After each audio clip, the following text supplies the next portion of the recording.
Here's another one of those stories they erased. One of those stories where they were the bad guys, where the truth was so ugly they didn't just hide it, they buried it. But this really happened.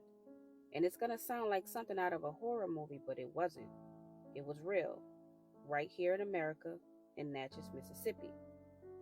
They called it the Devil's Punch Bowl, but don't let that name fool you. What happened down there, that wasn't the devil. Or maybe it was, because what they did was beyond cruel. It's a story of genocide, of terror, of hatred for black life, a story of how America punished the very people it claimed to free. And I gotta be careful how I even say this one, because I don't want to get flagged. But imagine this: you've just been freed, you don't have money, you don't have land. You spent your entire life being owned, and now the war is over and the Confederates are mad. They're attacking freed men, burning down homes, dragging people from beds. Massacres are happening all over the South. So what do? You run. You run towards safety, and you head to Natchez, Mississippi, because word is the Union Army is there. And that's what many formerly enslaved black folks did. They believed the soldiers who just fought to end slavery would protect them. They thought maybe the Union would help them start over. At the very least, they thought the Union wouldn't let them die. So they led them to a place that, to them, was like nothing they'd ever seen before. It was much different from the plantations they had just run from. It was green, it was quiet, and for the first time in their lives, they were hopeful. They thought this would be the beginning of their new life, a home, a future, a place to breathe. But they didn't know what they had just walked into. Because just when they thought they were safe, just when they started to exhale, the truth showed up. They weren't being welcomed, they were being contained. You see, the Union didn't want them mixing with the white residents. They didn't want to share space, or food, or jobs. So instead of helping, they forced thousands of black people into that pit. And they didn't call it a prison, they called it a refugee camp. But let's be real, this was a concentration camp.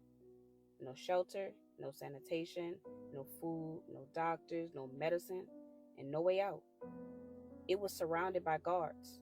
If you tried to leave, you were shot. And if you stayed, you got sick, you starved, you died. There were outbreaks of smallpox. People were drinking from muddy water. Children were dying. Women were assaulted. Bodies piled up. And they didn't even bury them. They dumped them into the earth, right into the dirt, and kept it moving. Some say as many as 20,000 people died in that camp. Not all at once, but over time. Because this wasn't a single event. This was slow, deliberate death. It was a cycle. People were dying, more were being brought in, a rotating population of suffering, like their own little prison town, just without walls, rights, or hope. Now, of course, not everyone died. This wasn't just one day. Some say this went on for close to a year. People were in that pit for a long time, sick, starving, and stuck. And remember, this was a concentration camp. I don't know if people really understand what that means. It's not a shelter. It's not a place you can just walk out of. It's a trap. Think about how they do the immigrants now. Lock them up in those detention centers and just leave them there. No trial, no timeline, no freedom. You're just there. Well, that's exactly what they did to black people back then. But worse, because they didn't even try to feed them properly. There was no system in place, just abandonment. Maybe they got scraps, maybe they scrounged, but the point is, they were left there to die. And after a while, the camp started breaking down. The guards stopped showing up like they used to. Diseases were everywhere. The smell was horrible. People were too weak to fight, too scared to run, and too broken to believe they'd be saved. But a few people, somehow, some made it out. Maybe they escaped through the woods. Maybe they were released when the whole thing fell apart. We don't know, because nobody kept records. Nobody asked, and nobody cared. And for the ones who did survive, they had to carry that trauma for the rest of their lives. The ones who lived weren't free. They were haunted. And that's something people don't want to talk about. They love to say if slavery ended, why didn't they just leave? But what was waiting for them on the other side of freedom? Confederate mobs? Fake refugee camps? Death traps like the Devil's Punch Bowl?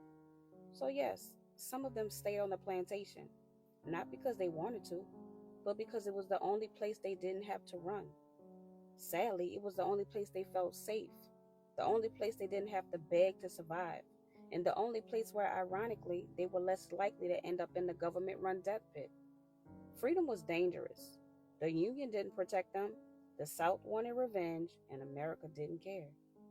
Now, people always talk about how religion was used to control black folks, and it was, but religion had nothing on the law. They made laws just to trap us, laws that made being jobless illegal, laws that made standing still illegal, laws that made being black and free criminal. And once you broke those laws, those made up rules, they'd arrest you, leash you out, lock you up, or worse. The government, the military, the police, they weren't protectors, they were enforcers. And that's why black people were terrified, terrified to walk, to leave, to hope, because every time they did, it'd lead them to a grave. And like so many stories in black history, this one got buried. No national memorial, no public apology, no textbook. No president has ever stood up and said, this happened and it was wrong. The site became overgrown, trees grew over the bones, peach trees mostly. The fruit was sweet, but the locals wouldn't eat it because they knew what was in that soil. And every now and then, when the Mississippi River floods just right, bones still rise to the surface. But still, silence. No tours, but no justice. The Devil's Punch Bowl wasn't just a footnote. It was a concentration camp run by the U.S. government after slavery was supposed to be over. It was part of a pattern. Memphis, 1866, Tulsa, Ironton, Oscarville, Lake Lanier.